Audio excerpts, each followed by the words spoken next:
So বন্ধুরা, আপনারা জানেনই রিসেন্ট একটি WBH West Bengal health recruitment board থেকে রিসেন্ট এডিট করার জন্য এবং ডেটকে এক্সটেনশন করার জন্য একটি নোটিফিকেশন দিয়েছে। আপনারা স্ক্রিনে দেখতে পাচ্ছেন।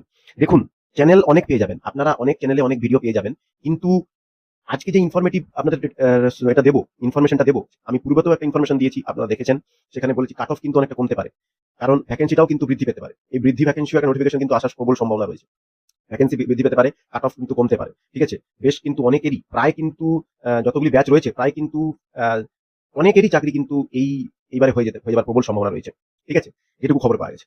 ঠিক আছে, এবং আরো একটি খবর আপনাদের বলছি, এই যে ফর্ম ফিল আপ নিয়ে ভুল ত্রুটি সংশোধন। ঠিক আছে, দেখুন, আজকের নোটিফিকেশনে কিন্তু অনেকে খুশি হয়েছেন, অনেকে কিন্তু দুঃখে রয়েছেন। বেশিরভাগটা কিন্তু দুঃখে রয়েছেন। কেন দুঃখে রয়েছে? যারা খুশি হয়েছেন, যারা ধৈর্য রেখেছেন এবং যারা অপেক্ষা করেছেন এডিট অপশনে, তারা খুশি হয়েছেন। আর বেশি অধিকাংশই দুঃখ রয়েছেন, সেটা হচ্ছে যারা হচ্ছে, আজকে কিন্তু ভিডিওটা পুরো শুনবেন, অধিকাংশই দুঃখ রয়েছেন। কারা দুঃখ রয়েছেন? যারা হচ্ছে আপনাদের যারা ক্যান্সেল করে রিঅ্যাপ্লাই করেছেন নতুন ইমেল আইডি ফোন নাম্বার দিয়ে। কিন্তু আমি যে কথাটা বলবো আপনাদের, যারা নতুন ইমেল আইডি, যারা পূর্বের অ্যাপ্লিকেশনকে ক্যান্সেল করে নতুন ইমেল আইডি দিয়ে অ্যাপ্লাই করেছেন, তারা কিন্তু, আপনারা কিন্তু বুদ্ধিমানের কাজই করেছেন, যেটুকু আমার মনে, আমি যেটা বলবো, তারা কিন্তু বুদ্ধিমানের কাজই করেছেন। কিন্তু যারা অপেক্ষা করেছেন তারাও বুদ্ধিমানের কাজ করেছেন, কিন্তু ওনারাও বুদ্ধিমানের কাজ করেছেন। কারণ হচ্ছে আপনারা কি করেছেন? আপনাদের ভুল, যেগুলো ভুল, বিশেষ করে ভুল কি ছিল?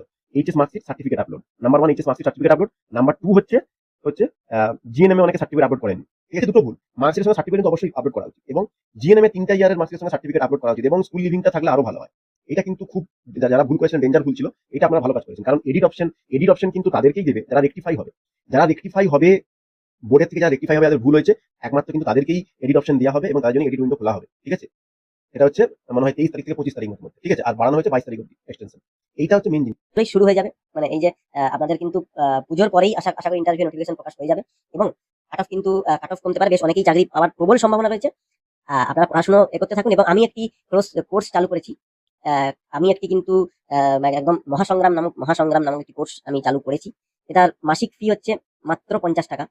মাসিক ফি মাত্র 50 টাকা, যেখানে আমি বিভিন্ন মক টেস্ট, ইন্টারভিউ অ্যাপিয়ারেন্স, আমি আগে ভিডিও করেছিলাম mock test, number 1 mock test, number 2 interview appearance, এবং শুধু ইন্টারভিউ অ্যাপিয়ারেন্স মানে সেলফ মানে নিজের সম্পর্কে বলা, আপনি কেন নার্স হতে চান, এইগুলো বললেও হবে না। আপনি জিএনএমটা কেন প্রেফার করেছেন, আপনি পোস্ট বেসিক কেন করেননি, বেসিক, মানে এটা হচ্ছে ফোর্সফুলি না, এমনি আস্ক করা হতে পারে। ঠিক আছে, এটা ফোর্সফুল, এটা অনলি আস্ক, জিজ্ঞেস করা হতে পারে। ঠিক আছে, এবং আরো অনেক থাকবে। মেন হচ্ছে টপিকস কভার। ইন্টারফেস যদি এগুলো জিজ্ঞেস করেন, মেন টপিকস কভার করবে। ঠিক আছে, মেন জিনিসগুলো। ঠিক আছে, মেন হচ্ছে অনেকগুলো চ্যাপ্টার কভার করবে, মানে মেন চ্যাপ্টার যেগুলো জোর দেওয়া হয় জিনিস। বাকি আমি আবার বলে দিলাম, ভিডিওকে আমি দীর্ঘায়িত করছি না বন্ধুরা। আজকে এই পর্যন্ত, দেখা হচ্ছে পরবর্তী ভিডিওতে। Good bye and thanks for watching this video. ভালো থাকবেন।